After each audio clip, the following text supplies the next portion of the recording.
All right. So the boss has left the building. Now we can get to discussing total defense or comprehensive defense. We actually thought a lot about what we should title this. In Finnish, it's kokonaismaanpuolustus tai kokonaisturvallisuus tai yhteiskunnallisen turvallisuusstrategia, the comprehensive societal security strategy. There will be a test on this later in Finnish. But the key point being, let's not get hung up on the term. Certainly all of FIIA's future publications will be using comprehensive defense, though. But why did we choose this topic? Well, quite simply, the previous Helsinki Security Forums had discussed major war, its return to Europe, and then radical uncertainty. And we thought it was very natural then to, discuss how should we do this? How should we defend and deter in these eras of radical uncertainty and major war? The purpose of the panel is to kick off a discussion that will range across the weekend. Specifically, we'll have, of course, as we've heard, critical infrastructure, technology changes, etc.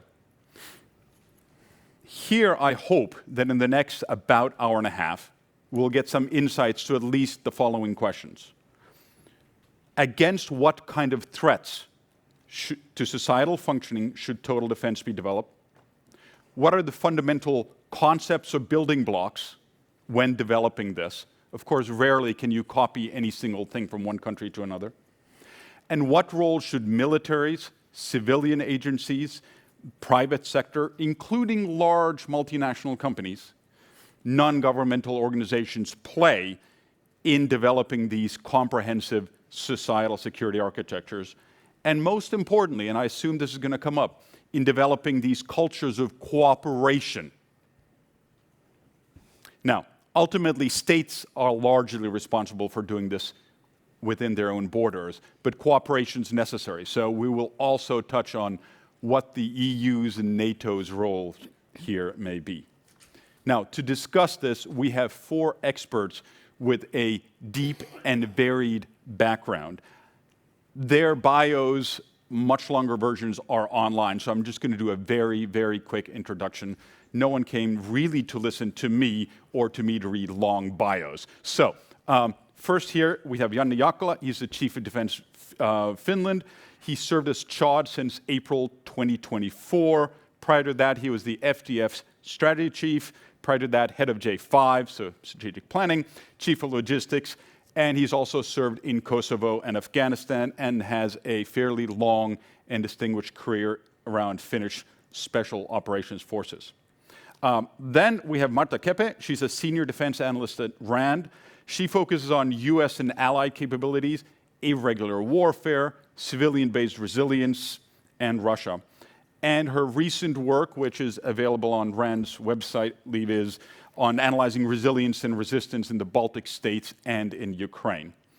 Like Jaakkola, and you'll hear Merilo, Marta is familiar with Kosovo because she worked on the NATO advisory team, as well as the Latvian MOD. Received her MA from Georgetown, where she also teaches. And then we have the Chief of Defense of Estonia, General Andrus Merilo. He served as CHOD since July 2024. Prior to that, he was the Chief of Operations and Administration separately.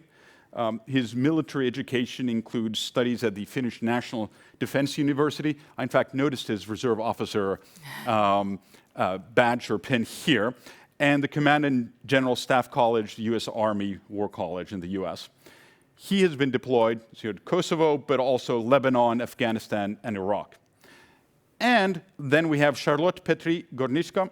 She's been the Director General of the, and I'm going to have to read this because I use the Swedish acronym, Swedish Civil Contingencies Agency, known as MSB to basically everyone else who works in this, since December 2021. Prior to that, she had more than 2 decades of experience in international development cooperation, Assistant Secretary General for UNICEF, Chair of Development Assistance Committee at OECD, and also head of the Development Cooperation Agency in Sweden, and a lot of experience prior to that in the NGO world. So with that, let's get started. The idea is we're going to start here. I'm going to come for some questions and then go back. So hopefully get some back and forth. Think about your questions. And at this point already, I'll remind you, please introduce yourself, who you are, and where you come from. So, first question to all four of you. Could you give a brief sense of, or describe how you see total defense, or the national equivalent phrase, against what threats it should be developed, to protect what, and then, when appropriate, how your organization fits into this whole? We'll start with that. Thank you, Charlie. Of course, our president already described the Finnish model of comprehensive security or total defense. And my perspective in the opening remarks is now to give you a kind of a pitch talk about how I personally see that we could export all this know-how, all this knowledge about the comprehensive security approach, for example, to the European countries. And I would do it in a very simplistic way. Military is always simplistic, with alphabets. And I will start with the first alphabet. I have 9 points, bear with me. The first one is alpha, it's awareness. The shared awareness, the shared understanding of the situation, and the fluent information sharing is the basis for the decision making. And this is, of course, fundamental for the security of the society, not only the military side, but also on the civilian society. In the European context, do we agree on risks? Do we agree on threats? Do we have the same indicators, same warnings, the same approaches to different risks and threats that we see around us nowadays? That's the first question. We have to have the same approach. The second point is the bravo, be prepared. So you cannot invent these things when the storm is already has started. I would like to shape the famous saying by saying that you might not be interested in crisis, but the crisis is interested in you. Of course, as the president said, the authorities, they handle the incidents, but the societies, they solve the crisis. In the Finnish model, this means that the cooperation levels, they are local ones, regional ones, national ones, international ones. And you have to have it all around. There cannot be missing parts in this one. On the other hand, on the horizontal level, you must have the governmental organizations, you must have the private sector, you must have non-governmental organizations, and even individuals participating to the model or the security questions. Baseline, you have to own the problem. You cannot outsource it. And I think that has been the tendency for the last decade, is that we can, the incidents or the risk or the threats have been not that existential, so that you can bit of an outsource it. But what we see nowadays around us, you cannot do that. And it's all based in the societal level, it's all based on trust, and the trust is built on practical cooperation, plans, and training. Charly, the capabilities. You have to have the capabilities for readiness, for preparedness, for response, resilience, and recovery, the whole setting. Of course, Delta is domains. You have to be prepared in all domains. Air, land, maritime, cyber, information spare, you name it. And you have to have access, you have to have security in the domains. ECHO is enhanced cooperation and coordination. You cannot do this in vacuum. And especially in the current security environment in Europe, you have to coordinate, you have to cooperate. Foxtrot is the functions. What are the vital functions of the society that we secure? In Finland, we have framed 7 of those. There can be more of those, but you need to frame them and you need to be very firm on those, because they are the baseline for the whole society to be prepared. The Gulf is the geopolitics, and it's about economy, and it's about technology. and the security is now involved in everything. The hotel is the high-intensity warfare that sets the standard. And of course, the high-intensity warfare, what we see, for example, now in Ukraine, sets the standard, but the current issue, the current reality is the hybrid influencing. And the last point is investments, innovation, and infrastructure.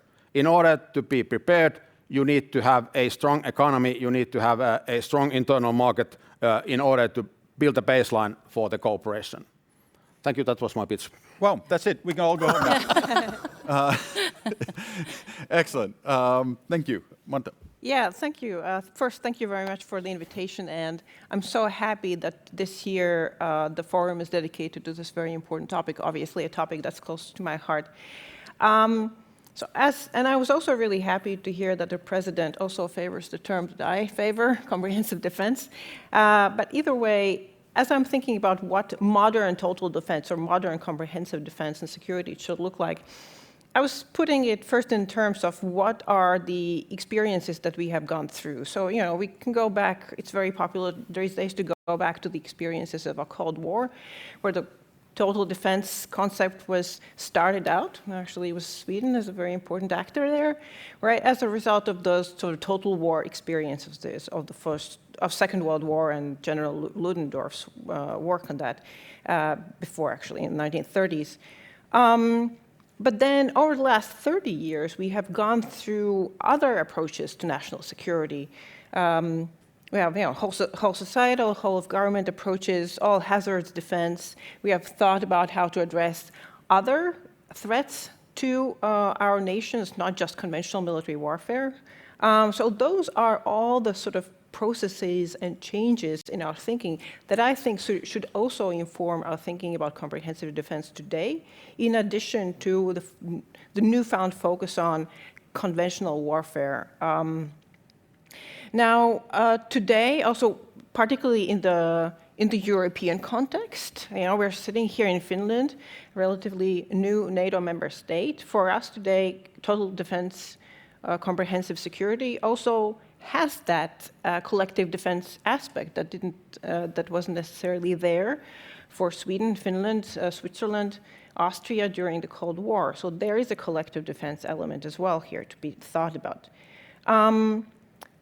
And in terms of threats, all right, we want to make sure that comprehensive defense prepares us for conventional war, and that it also prepares us for hybrid threats and increased intensity of hybrid threats, right? That we can do what we need to do to make sure that national security is maintained under the threshold of war, but also over the threshold of war. So today's total defense, in addition to what I just mentioned, also means that we have a good understanding of how we do our networking across the horizontal but vertical lines. So the C2 components, how do we coordinate, but also the vertical components, now that we have so many different actors across the government, public sector, private industry, NGOs, groups of individuals, well-off individuals as well, who are engaged in different roles in building our comprehensive security, or at least whose actions can also affect our vulnerabilities. Second, it's comprehensive defense that is inclusive, so there are options for everyone to contribute, either to the more armed, unarmed options, according to whatever your capability and availability is. Then, a defense that responds to new and emerging vulnerabilities. We not only have to prepare for changing threats, changing nuances in the threats, but also we need to prepare to how our own vulnerabilities can change. New technologies introduce great things, new technologies make our lives more fun and easier. They also contribute to our defense capabilities, but they also introduce new vulnerabilities that we constantly have to think about. Then we do, and this is related to the network part, that we have pre-negotiated relations to key actors across the community. Next would be, in fact, something that you spoke about, shared understanding. Not only shared awareness, but also shared understanding of common political and strategic goals, right? In the context of Ukraine, we often talk about the swarm of bees approach to many actors supporting the sort of unified goal.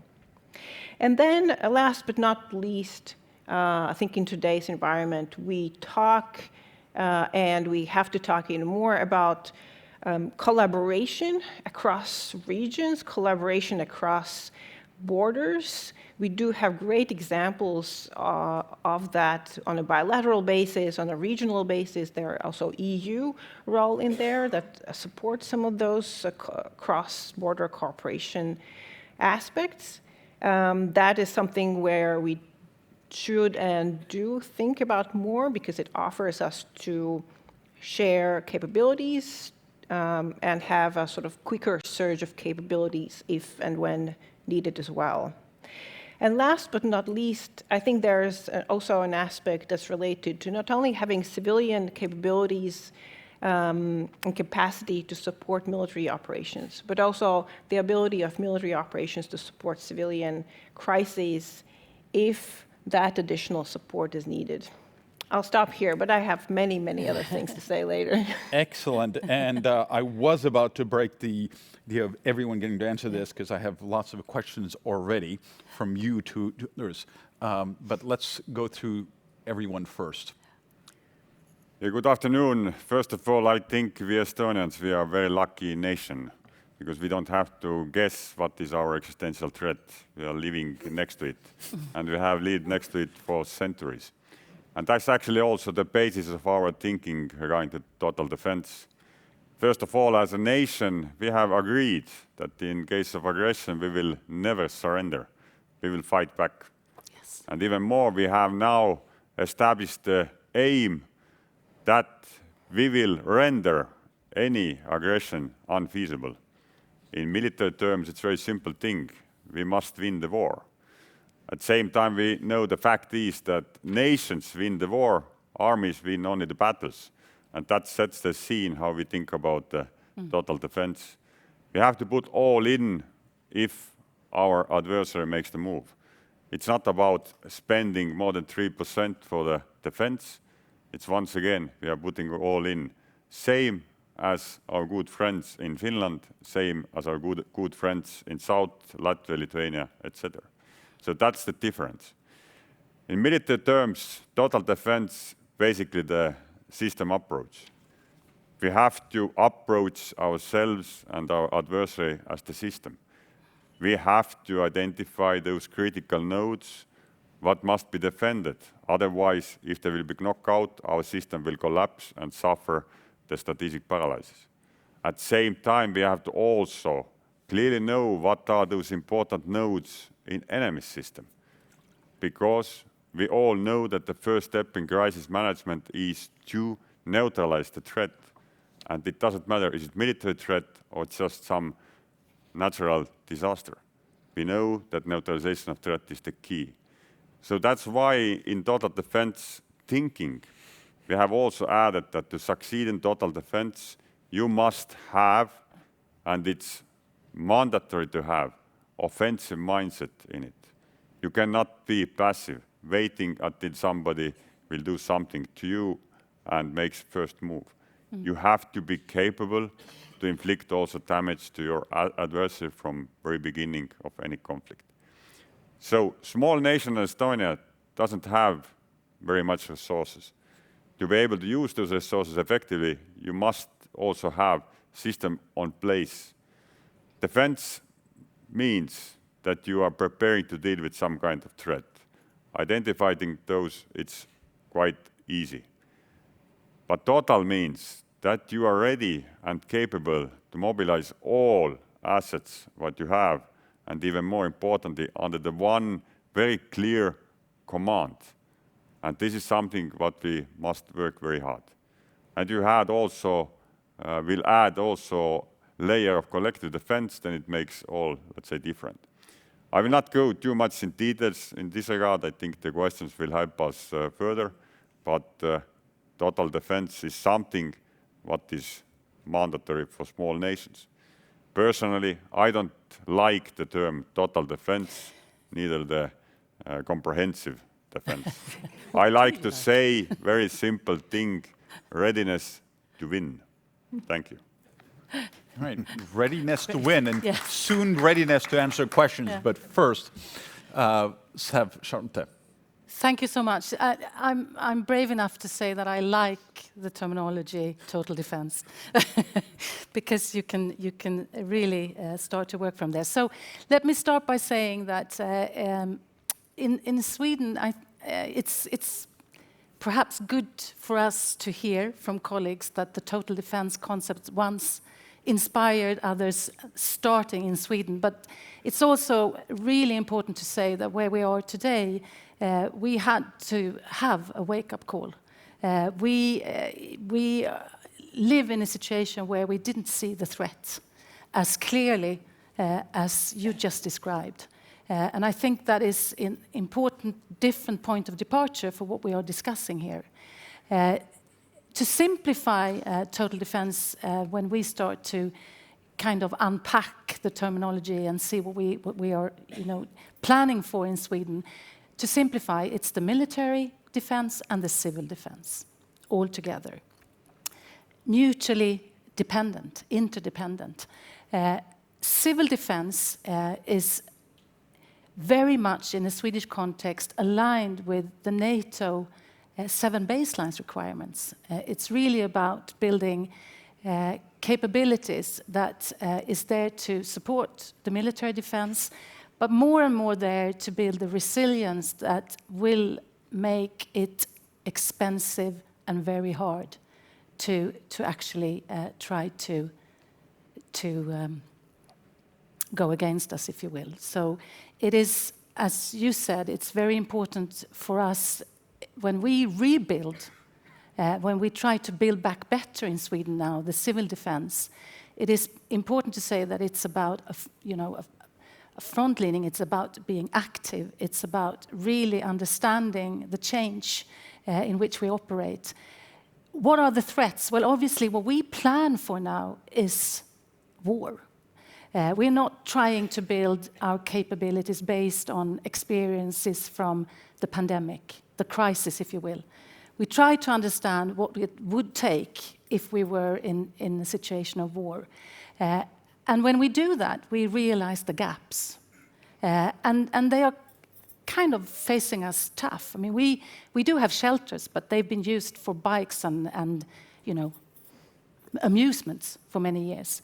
We have as many shelters as Finland. I think we brag, both of us, about who's got the most. But we don't have plans for evacuation, or we don't have a very sophisticated alarm system. We have a huge private sector in Sweden, but it's not owned by Sweden any longer. And we are so dependent on private sector. Almost 80% of what we discuss when we talk about who we need to work with is somebody in the private sector that has to deliver a service or a goods. And we don't have in place what NESA and Janne has. We don't have in place a secured system for securing supply, emergency supply. But we're getting there, and we're building back better together, and we do that with our colleagues, and we hope that when we have if you will see this as a chance, we can build it in the world we live in today, which will mean some flexibility into the structures. And our friends in Finland and elsewhere will join forces with us, because there are interfaces there when we can work together, because we won't be able to afford what we need in one country only. And if we can build back better for a Swedish purpose or a Finnish or somebody else's purpose, we can start to do things in common from the outset. Then I would hope that the president is still here. I know he's not, but he talked about a Swedish brochure. Here it is. And it doesn't say if war comes. It says if crisis or war comes. 2018, when every household in Sweden got this into their mailbox, people kind of laughed a little bit, or they felt uncomfortable with the word war. But what this wanted, the effect of this brochure, what we wanted was for people to be aware, not only that these things can happen, but more importantly, it has to do with you. You need, if you are equipped today to take care of yourself, society is expecting you to do so if crisis or war comes, and this is what you're expected to do. So it's about your responsibilities, and there are a toolbox in the brochure. When we measured the reactions half a year after and then 2 years after, people who actually read the brochure, not everybody did, but very many did, the main kind of response we got was that, so what is your feeling now when you have read this? The 2/3 said, I realize my own responsibility. And this is total defense from one end to another end. The individual has a response. We have a duty in Sweden. If you are between 16 to 70, you have a duty if war comes. We are also in Sweden now building back civil conscription so that we can make sure that the government can have capabilities for important tasks that will be needed. And this brochure is now being reviewed, and in mid-November it will be there again. It was kind of said, will it only be titled if war comes? No. But it is important in the Swedish culture to actually still talk about war. But what threats? You asked about what threats. What is equally important is that if we have to be preparing or act in heightened alert or war, we cannot ask the winter to wait. No snow, please, so we can operate. We can't ask other crises to, we can't put them on a hold. We will be in a situation where everything will happen at once. There's no pause between crises any longer. And I think when we talk about hybrid, yes, there are a lot of new threats, but we also need to realize that everything is about building robustness and resilience to make sure that we can withstand, that we can fight different kinds of crises, even in a situation of a war. We can't divide, because that's not what society looks like, and we cannot afford. So when we build back civil defense in Sweden, we have to do this in close cooperation with the military defense and other parts of society. And we will be able to show through a comprehensive approach that we have a society which is resilient to a lot of the new threats, if you will. So it's a kind of virtuous circle if you plan for it to be a virtuous circle. If you plan for it to be separate responses, we will fail. And that's kind of where total defense and comprehensive approach might be very similar in the end. All right. Well, thank you. I'm glad you brought up the brochure. Just as a researcher, of course, I followed this, and if I remember right, a little short of 10% of the citizens who received it and looked at it had actually, after already 6 months, increased their own home stores and preparedness. They'd done something about it. And I think if a government can, by sending out a report, kind of decrease the requirement for civilian assistance that easily, that's a pretty good deal, in fact. That's my little pitch for Finland having to do that too. But looking at all these answers, it seems like public engagement, inclusiveness termed, came up, and part of the way that's done is through national service. So I have a two-part reflection. You can answer either one. How should publics be made more aware? We have the brochures talking about it. How do you get individuals to take responsibility? And then related to it, what is the role of national service? In Finland, we have, of course, mandatory military service for men and voluntary for women. But I have to say, as a researcher talking about comprehensive total defense, our national service doesn't quite reflect that. I'm not asking either of the generals to say, yes, we should have a mandatory national service, because that would probably be a party political thing to say. But some thoughts on, should we in fact have more conversations where individuals get trained so that they have an actual role, not just to kind of help their own family or so? And how do you think the public engagement part should be done? Civilians have some perspective, militaries may have different priorities. Well, I'm happy to start with what we are just experiencing in Sweden. The government decided to put in place civil conscription for the rescue service. And it was, the learnings from Ukraine, where you can see tasks that the rescue service in Sweden cannot handle. They do their. We know about fires and things like that, but we don't know about the things that we have to deal with as rescue services in a situation of war. And because of the lack of enough capability, the government decided in principle to reinstall civil conscription as a concept and to start with the rescue services.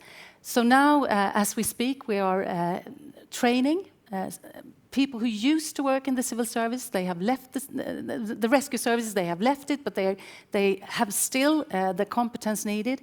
They are now back to school, educated by the agency that I run. And then they will then be distributed, if you will, to the counties in Sweden as an extra resource. And this is the first of needs, if you will, where the government wants to use civil conscription. And this is not voluntary. I mean, this is not about, get ready to prepare for a week to have your own food and all of that. That's kind of something we ask people to do. This is not voluntary, and it's just the beginning. Okay. First of all, setting the baseline for the preparedness of the society. Of course, the strategic task, they must be based on legislation. That's the first thing. The second one is that when you continue from that, it's reinforced by agreements, for example, with the private sector.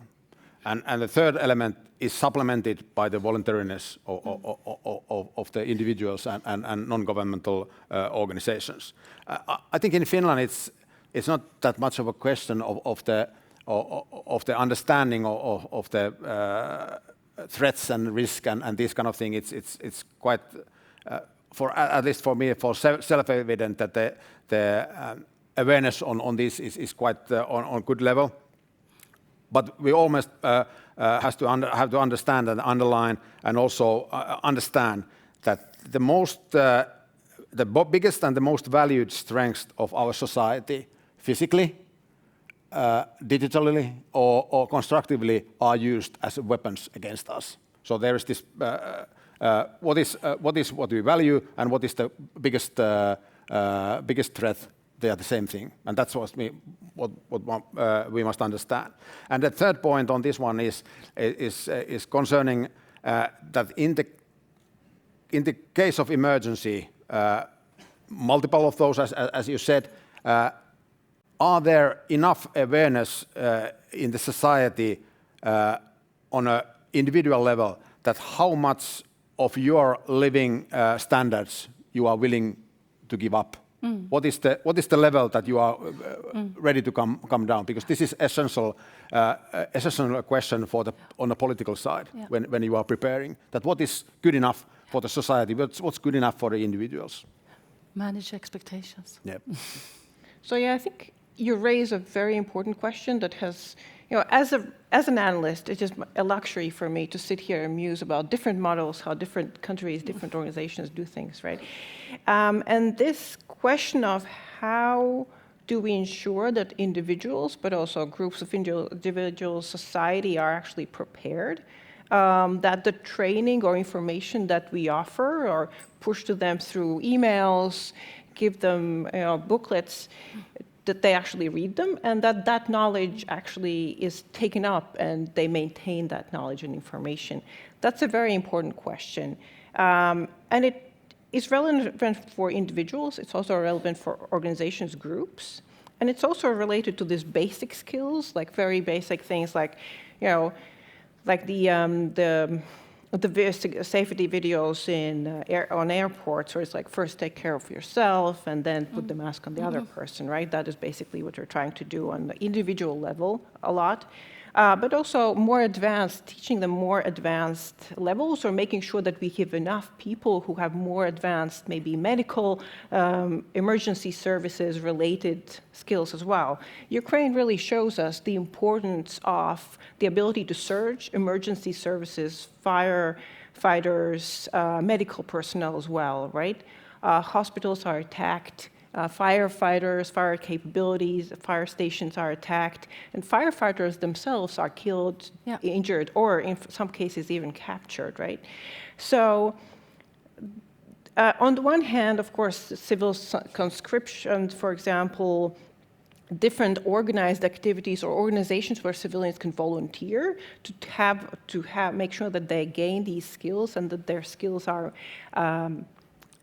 continuously exercised and updated is one way of doing that, almost like a sort of national defense voluntary organization for civilian or emergency preparedness skills, right? The other is working with non-governmental organizations that have that kind of capability, right? And making sure that you have an established cooperation network, and that you have a common understanding of what those requirements are, what are the TTPs, procedures that you use when you provide medical assistance, for example, evacuation, or maybe search and rescue services. So I think NGOs, non-governmental organizations, have a very important role here. But as I mentioned, the sort of certification, legal basis, and a common understanding of what are the requirements, what are the skills that you would actually want, and what is sort of allowed and permitted within your national legal framework is very important. Thanks. Okay. And any others? I'm going to go then to some questions. Yes, I also have one remark. First of all, to get the societies involved and heavily contributing to the total defense, there must be a sense of urgency. And we have also the program called Be Ready, what was started several years ago, and we of course started from the basic things. If something happens, you lose electricity for 7 days, that you have all the assets that you survive without the help of government. Now we have also seen that war is the reality. After 24th of February 2022, we also started to feel the sense of urgency in Estonia, that we have to prepare now to the existential threat, which is a war. So if you don't have the sense of urgency, nothing will change. Society has only, let's say, few layers of professional crisis responders, and this is the minority of the society. Yes. Main bulk of the society, if they don't feel the need to do something, they most likely will not contribute to the total defense. So total defense cannot be enforced. No. It can come only from inside out, from every personnel. I think today we have unique opportunity because we have the sense of urgency. And also we have already the basic skills and knowledge what must be done. The only thing is that we must also make sure that people know how important is the contribution to basically defend your own society. Okay. Thank you. Yeah. Who wants to be first? I can barely see from here. We have one question here in the back. Let's start with that, if I can, the microphone right by the camera. And then is there a second one? And then the next microphone, if we can bring it back there. Thank you. Olen Piotr Szymański, Varsovasta. Työskennellen idän tutkimuskeskuksessa. So I'm Piotr Szymański from Warsaw. I work at the Center for Eastern Studies.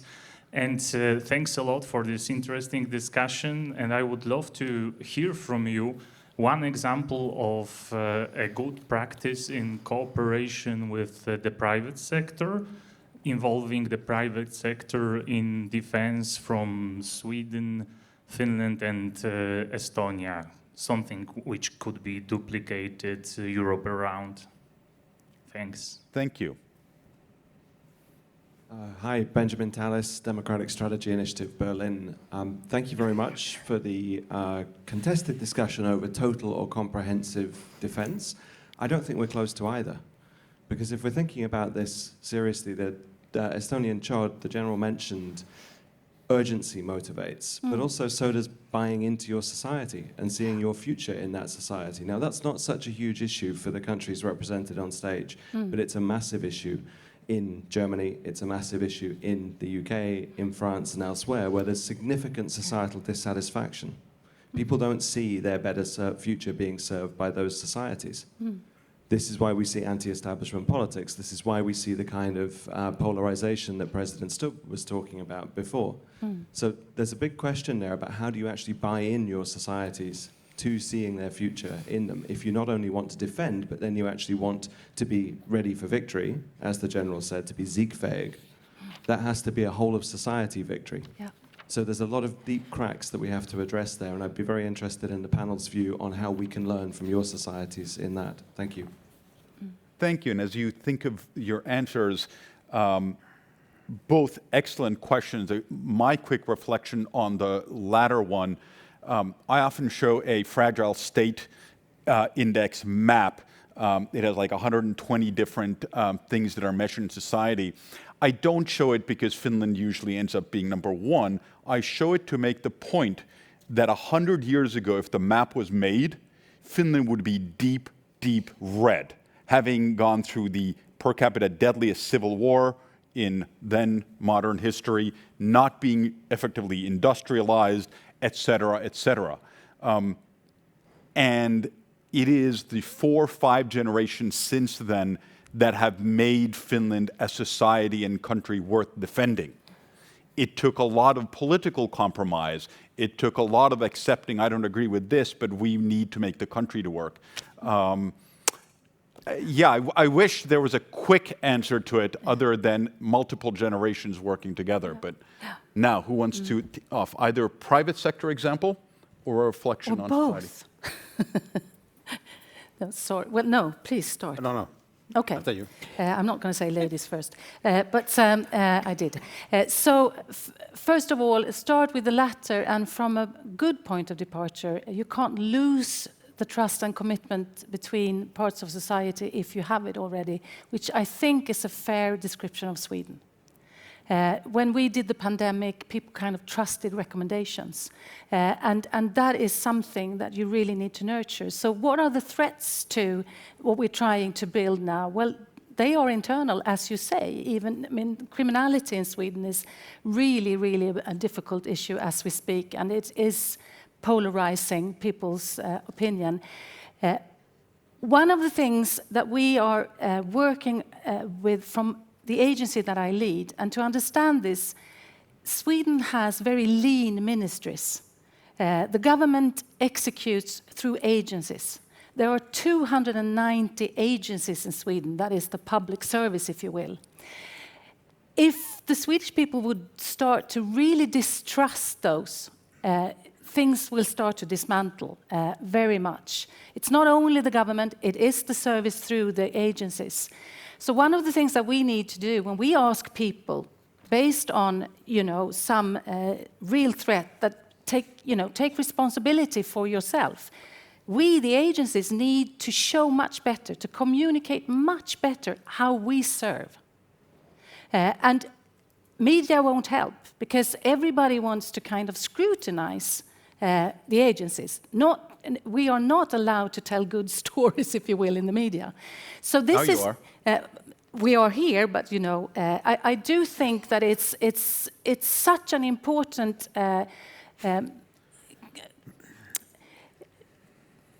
critical success factor so far. If you don't nurture that relationship, you might lose it like that. And it's really, when you have a system like the ones that I describe, it's very much to the agencies and the government. And we think about it every day. So, yeah, that's just, the kind of, to share with you that if you got something of this, don't lose it. Because if you lose it, you can't build back easily. So we think about that a lot. Private sector. First of all, the private sector in our country, they are ahead of the rest of the system. They are very demanding. They see good reasons to be involved. They want to help out, but they also want to make business. So their driving forces are really there. Good examples, well, one of them is really the innovation and new technologies that public sector doesn't know of enough. 3D printing is something that we put in practice for military use, and there is a lot of good examples like incubators in the private sector today. But what they ask us for is, we need to know a little bit more strategically, what are the demands in the case of war? Who is actually the one that we should talk to? How do we come into the public sector and have a partner to discuss with? And thirdly, who's actually going to pay in the end? And when we still are trying to find the playing field for this, it is a little bit of a worry now that we lose not trust, but that the private sector is kind of not patient enough to really engage. So this is something that we struggle with, and we work a lot with NESA to find good ways forward. But the other challenge, if you will, is that the bureaucracy and legislation is not inspiring, if you will, collaboration with private sector. There are a lot of no-go zones. So a lot of what we have to do, we have to find new informal ways of working, and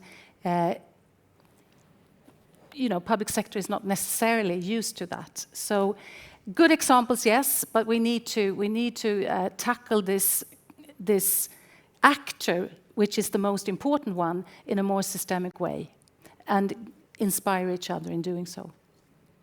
Can I jump in? Have you changed laws in Sweden to enable this cooperation more? I ask because after 2014, many people in Finland went through basically every law that has to do with national security to see where are the loopholes, what needs to be fixed, and there's a whole program of doing this because it's kind of unsexy to change laws, but it improves the authorities' ability to do something or cooperate.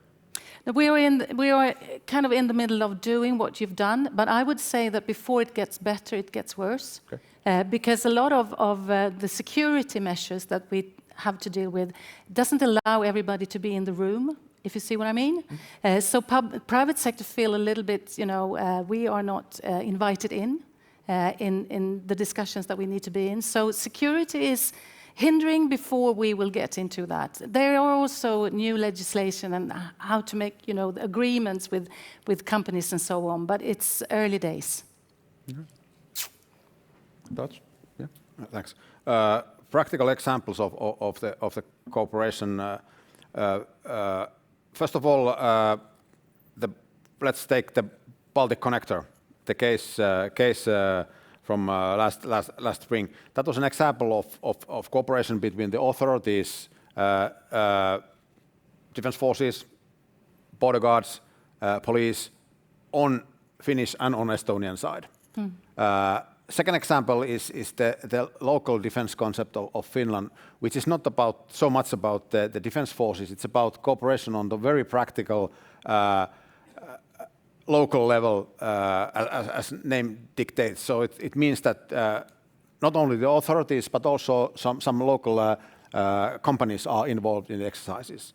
Third practical example is our system of strategic partners for the defense forces. We have a few of them, which, for example, the maintenance of our main weapon systems for all the services, catering service, and so forth. And the point in the strategic partnership is not that it's cost efficient during the normal times, during the peacetime. It's something that derives from the requirements of the wartime conditions. And the fourth example is the cooperation with other elements of the private sector, smaller and bigger businesses and companies on a practical level, because in the case of emergency, for example, when we mobilize, we will use these companies to support the system from the day one. And the key element here is that you plan and you exercise on a yearly basis, annually, so that you are really sure that it really works when it's needed to. And for those who don't know about this in Finland, so it's a series of biannual exercises run by the defense forces, but most of the participants are in fact not defense forces. It's all the authorities, companies, down to schools and daycare, because are we reservists going to show up if all the kids are just somewhere? No, so it's a whole broad range of private sector and other authorities who are in on it. I would like also have one comment regarding the private sector involvement. I just refer back to the COVID-19 pandemics, where most of the testing in the very beginning of the crisis were done by the private sector in Estonia. Of course, vaccination later on, but why it's important, simultaneously also the Estonian Defence Forces field hospital was deployed to certain areas. So it was combination, and it set the scene how we can mobilize all the medical assets in times of a very big crisis. And I think this is something we have to also consider. Of course, we may say that this is part of the business. Of course it is, but it doesn't matter. The war is also business for somebody. Yeah. But also in daily activities, a lot of Estonian firefighter teams are so-called voluntary based, but actually owned by private sector. Sea rescue, stuff like that one. So we have a lot of things that some of the people are basically putting their own resources to build up some of the capabilities, what is urgently needed to deal with some of the smaller crises. And of course, we know that a lot of our wartime assets coming from the private sector, because there is no point to buy your own green-colored trucks if you can take them from somebody else who will not need them during the crisis. Exactly. And those are, let's say, the cross-use of different assets. Also for the regarding how we can get more our population involved, this is actually quite simple, and we all know that one. We have to have very clear strategic narrative which combines us together. And we have to also avoid that we are focusing on the threat. No, we have to and must focus on desired future, what we are seeking for. Threat is only one of the elements which maybe prevents us to achieve this one. We have to deal with the threats, but we have to seek our much better future, which is desirable for most of our societies. Thank you. Yeah, I will respond quickly to the second question. I think in addition to having a unified strategic vision for the future, right, a common understanding of what the threat actually is, that really helps. But that is not the only thing here. When we talk about comprehensive defense and preparedness, we talk about actions that are, crisis preparedness, civilian preparedness, civil defense, and preparing for war on the civilian side actually overlap. So a lot of the activities, preparations that you would be doing for natural hazards, for man-made or natural hazards, or to prepare for war may be very similar, right? Okay, in terms of shelters, air raid shelters are much more hardened than maybe shelters that you may need for other purposes, so there are differences, definitely. But the mindset of preparedness, certain quite simple actions, ensuring that you have resilient medical system, emergency services, that you have prepared civilians, that they know what needs to be done, that your public, government, and NGO sectors, and also private sectors are resilient, exactly what I'm talking about. That does not necessarily has to be directly linked to a primary aim of preparing for war or invasion. It can definitely, and it must also be linked to preparing for crises. Now that we're having more and more natural hazards, there are a lot of reasons in our modern world to prepare for other types of crises as well. I agree wholeheartedly. For years, I'd be asked if I would give a talk that, is Finland preparing for World War III? And I said, well, no, there's a whole range of man-made or natural disasters. I mean, you may need to evacuate civilians for a range of reasons and work with local bus companies for that, so absolutely. We have time for some questions here in between. There was one, and I did see one here in front earlier, but maybe the question is gone, but start with that. Hi, Alex DL. I'm from the Macdonald-Laurier Institute in Ottawa, Canada. So a lot of what you've been talking about so far is a little bit top-down. It's about, sending information down, mobilizing, knowing people to be ready. But I still kind of sense it's a little bit when the word comes. President Stubb spoke to the fact that there's two wars, Ukraine and then this kind of hybrid war. So I'm interested for examples, probably particularly in line with that, the sabotage, allegations of Russian sabotage that are appearing throughout Europe. In terms of having information flow upward and having your society ready to know who to speak to and making sure that local information rises up to the level that needs to handle it. Thanks very much. Okay, and, yep, back there.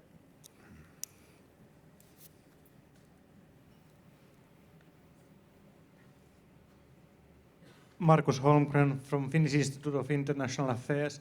I talked about, or rather you talked about what is the most valuable is always the target, and also that our importance of locating the critical know-how, civilian expertise in a crisis is increasing.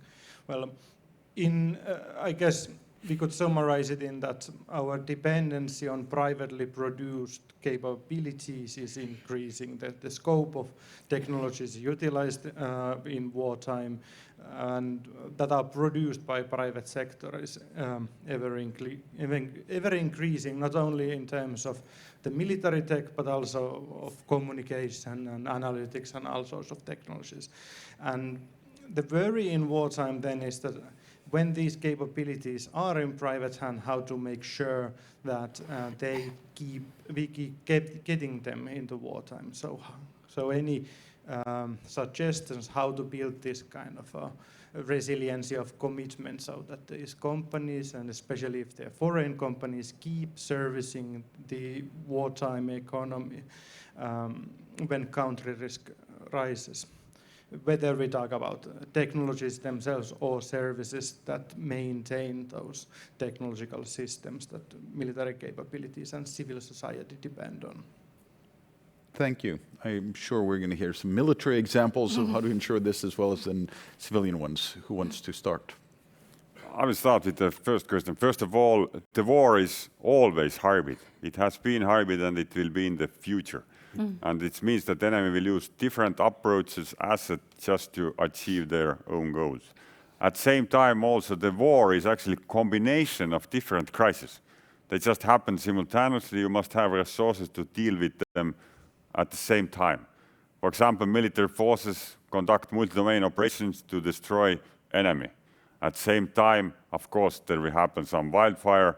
If some dam will be blown up, you will have flooding, you have mass casualties in your, let's say, area areas. That's combination. Every time it's combination. We see this in Ukraine. So the hybrid is something which is also confusing. We have to clearly understand what we mean about the hybrid. If you're talking all activities below open armed conflict, that's a little bit different story. There can be everything. Now the question is, who will be responsible to deal with this kind of crisis? Who will be so-called supported commander and who will be supporting of it? This is military term, but this is the easiest way to understand this one.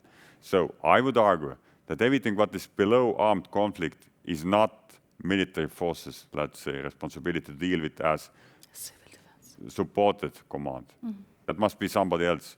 And that's also important because when you go to the open war, those small crises somewhere all around your state and society must be dealt with the different authorities anyway. It cannot be just that military force will lead that one. And second question, I think it's maybe easier from our perspective that we are relying on the reserve forces. And it means that the reserve personnel coming from some kind of position from society, changing from civilian to the trained soldier. So if we have plans in place that we will take some heavy digging machinery from somebody, it will be best solution that it comes together with our reservist who will operate the same machine, but it operates daily in the daily business. He makes sure that this is working. He makes sure that if this will be replaced, that it will be available for the military forces.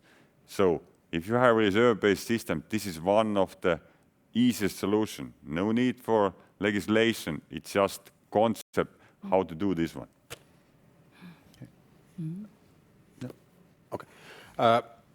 About the technology, I think we all agree on the fact that it's now on the civilian side where the development is, and that's a fact. That the problem is not basically on a national level. For example, in the case of Europe, it's the European level. So what was described in one report that 80% of the European raw materials, components, technology is exported. 80. So we need to do something on that one, so that the supply chains, the production, and the security of supply is secured on a European level. As discussed in the President Stubb's session and also here, is that if we say that our collective cooperation is in a phase of disintegration, so we need to build it up again, and kind of European interdependencies are heavy vulnerabilities as we speak, so we need to correct that one. Of course, we cannot be self-sufficient in the technology. That's for sure. That's clear. But what we need to look all the supply chains, the production chains, so that we can be sure that also in the case of an emergency, it works. And of course, the COVID was a very good teacher on this one when we were relying too much on just on market. I'll leave it at that one. One point, yes, sorry. Competencies, the security of supply of competency, so that you make sure that within Finland, within Europe, you have the competency, you have the intellectual capability and capacity to sustain your system, so that there's no brain leakage to everybody, that you are not just reliant on somebody else, but you really have the educational system, and you have the companies and the private sector ready to support the societies with this kind of a capital, intellectual capital. Yeah. So I will address the first question, which was about sort of hybrid attacks, and the way I understood the question was about the sort of information flow from bottom to top, rather than sort of the government telling everyone what is going. Of course, there is the official intelligence services, government reporting, and sort of audit and trying to investigation mechanisms that exist. But besides that, and I've actually faced this question in other forums as well. So how do we engage with local communities, regions as well? Because local communities are the ones that are there at the time of the attack. They may have more information. They may understand the environment much better. And one is empowering local governments and municipalities. They have a very big role, I think, in resilience building overall. They also have the networks. They have the understanding of the environment, of the private and government actors that exist. And the other part is also, what is the situation with media reporting? And here I'd say that a key aspect is ensuring that we do have in our media that we do have regional reporters that cover regions and actually have good insights and go to those places, even the most remote parts of our countries. So I think that reliable reporting in the media is very important. Thanks. Thank you. Yeah, and I run the risk of being too long, but I will try not to. So the question on how do you make sure that the bottom-up kind of, and you need a system and you need relationships and you need more technology to serve it. So in our country, again, the Swedish example, there is a system, an old system and a new system coming together since 2 years back, the preparedness system, if you will.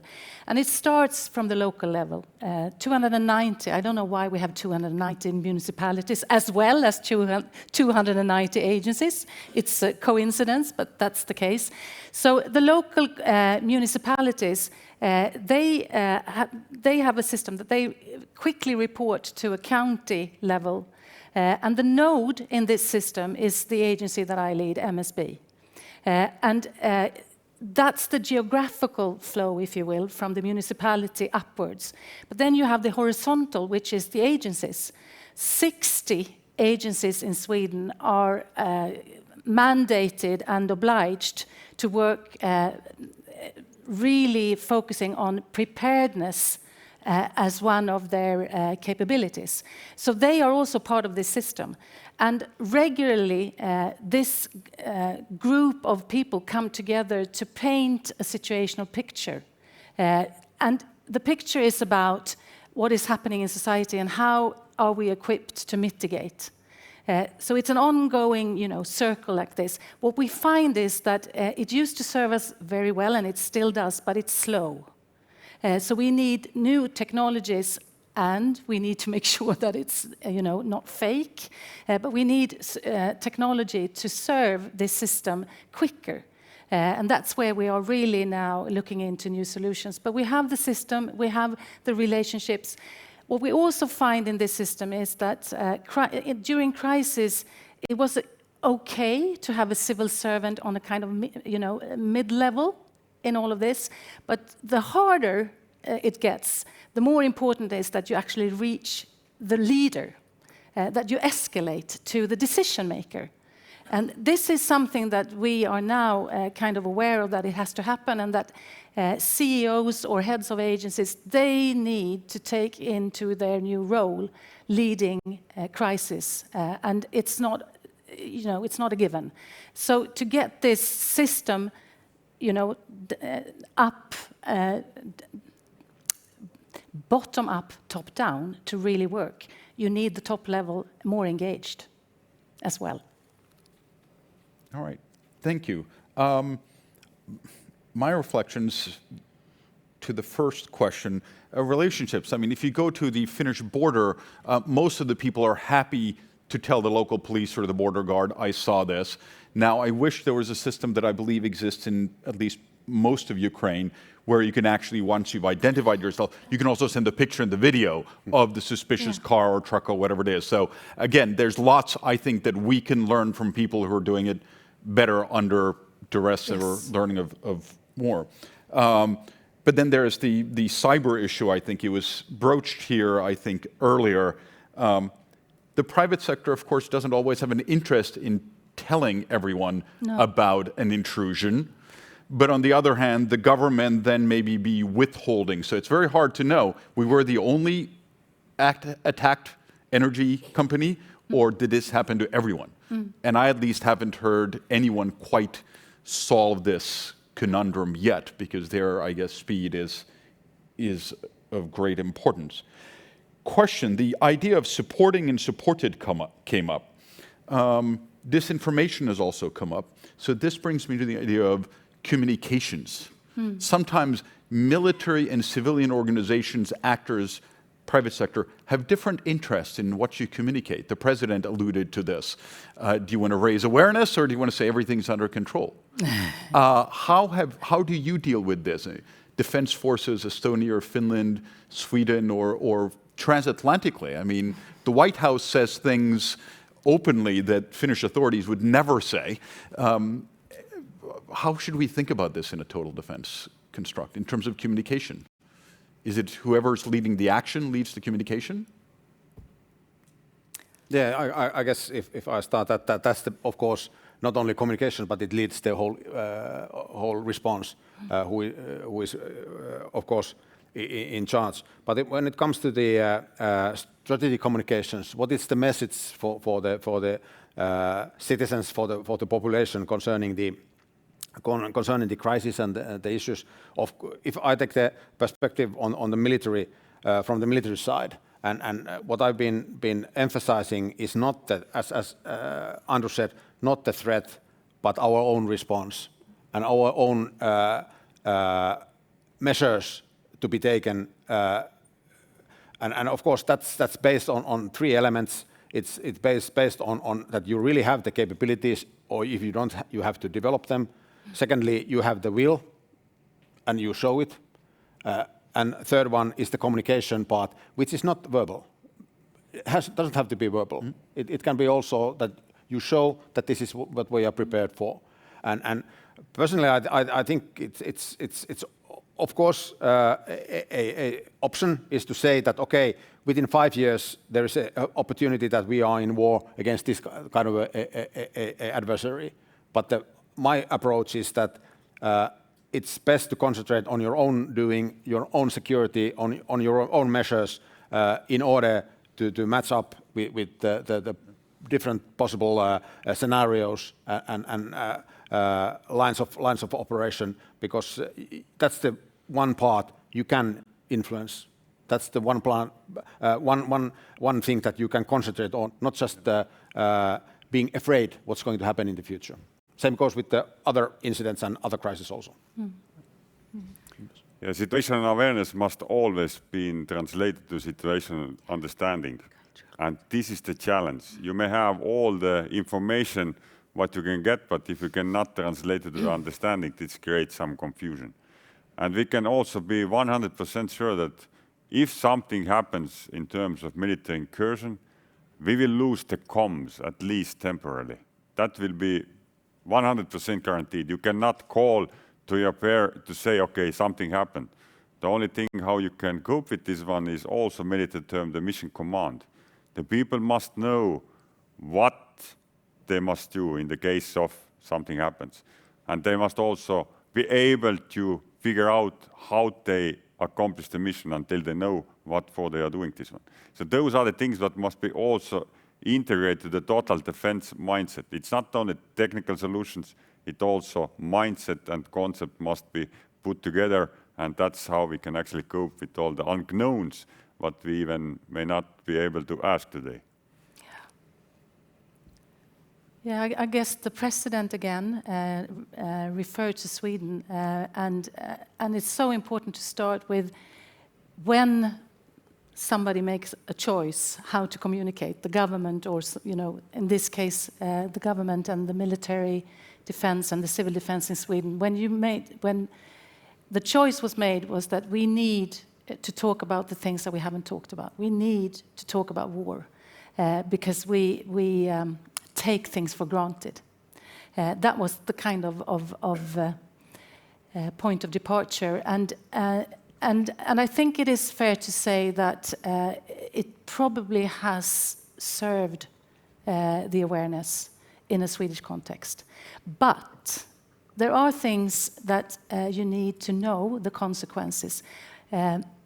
Children in Sweden were kind of very scared because what we didn't know, it doesn't matter, but what we didn't realize was that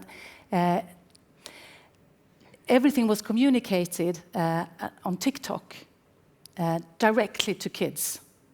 And no parent is, all of this. It's a panel in itself. So the consequences was not managed. Nobody was equipped to kind of say yes. To talk. You talk to children. Children want to be talked to. So it's not to avoid, but it is to be prepared again for the consequences. And we were not necessarily prepared for that.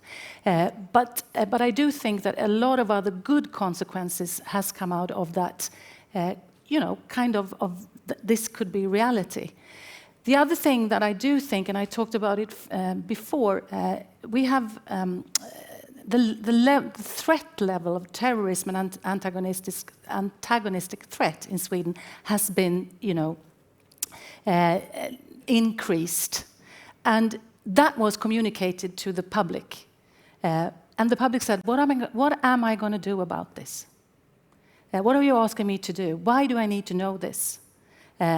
You have to be aware." Well, what is to be aware for me as an individual? And that's where I think we need to know when we communicate that somebody is going to ask him or herself, what do I need to do? And if we cannot manage that, then I think we run a risk of communicating something that might not necessarily lead to the outcome that we are transparent, but maybe we didn't think about the consequences enough. So it has to be managed, I think, more than necessarily been done so far. Learning as we speak. So my fellow panelists made amazing points. I mean, I completely agree. What I wanted to add to this is we can have communications from trusted government actors, which is great. But at the moment, we have a very, very saturated information space, right? So many people just don't know what does it mean exactly, the explanation part.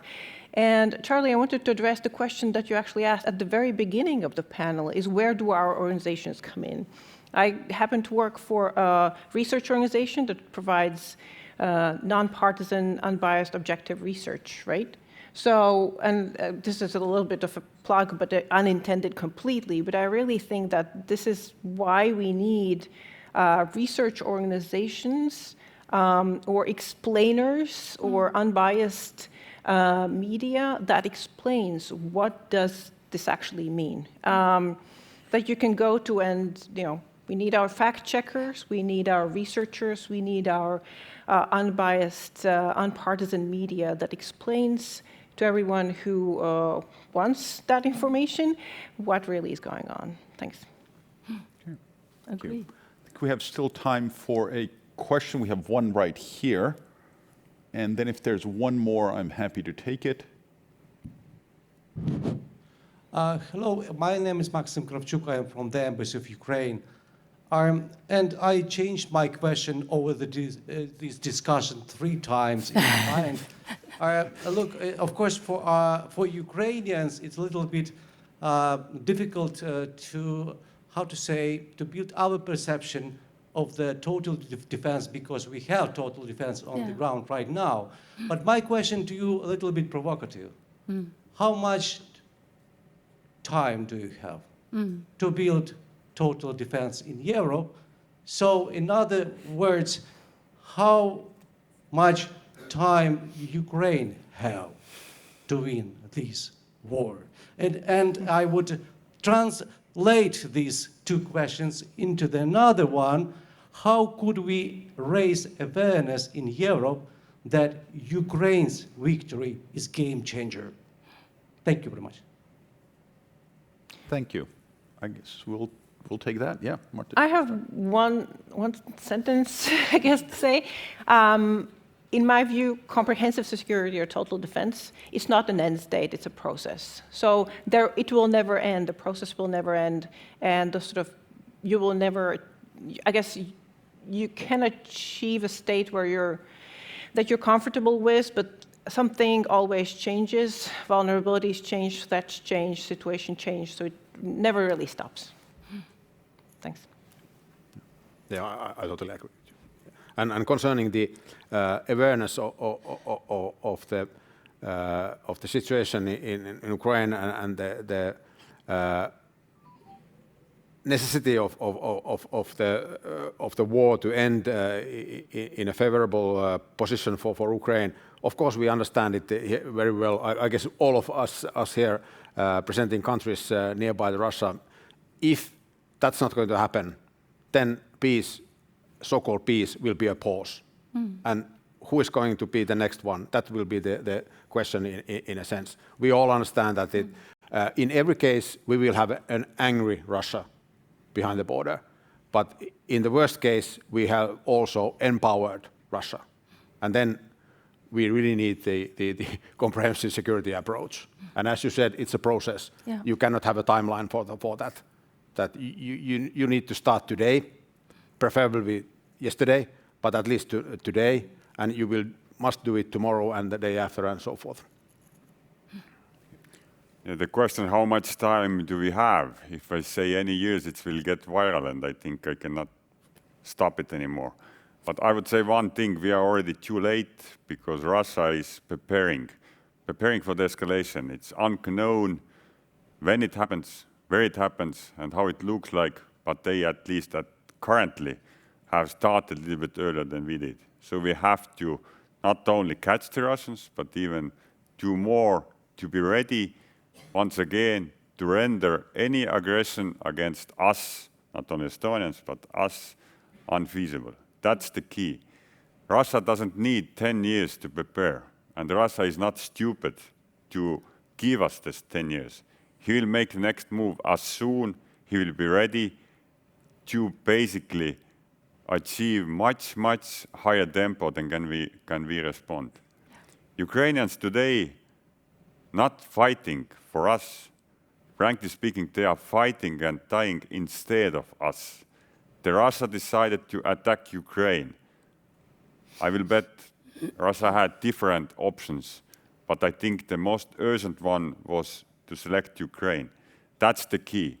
So the first thing what we must do now is just look to the mirror as a societies and state that after war times are over. Now we are again in the pre-war times. Let's make whatever it takes to prevent war to happen.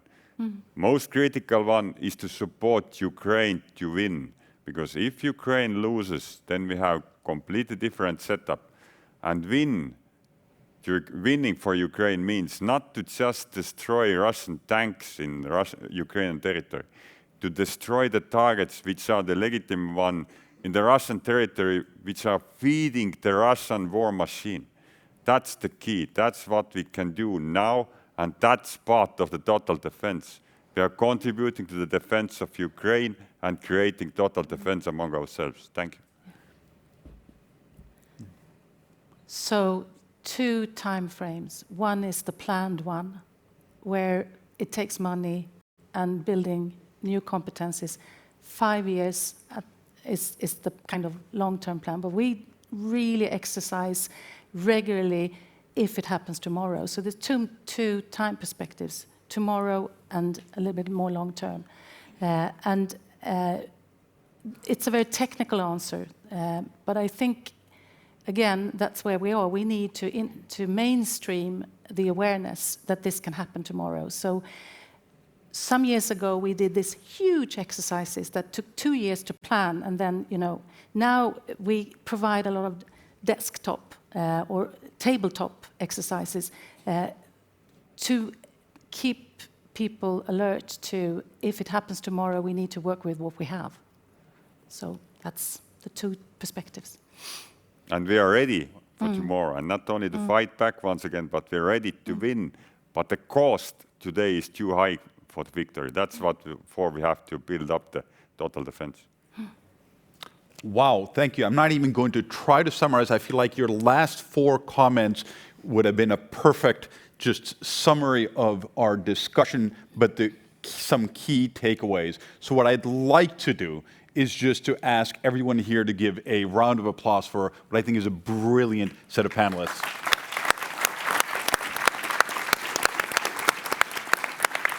Thank you very much. Thank you also to the audience on the stream. We will be back tomorrow at 8:45 when we discuss a potential wrench in all of this, that is transatlantic relations and the US elections. Thank you very much.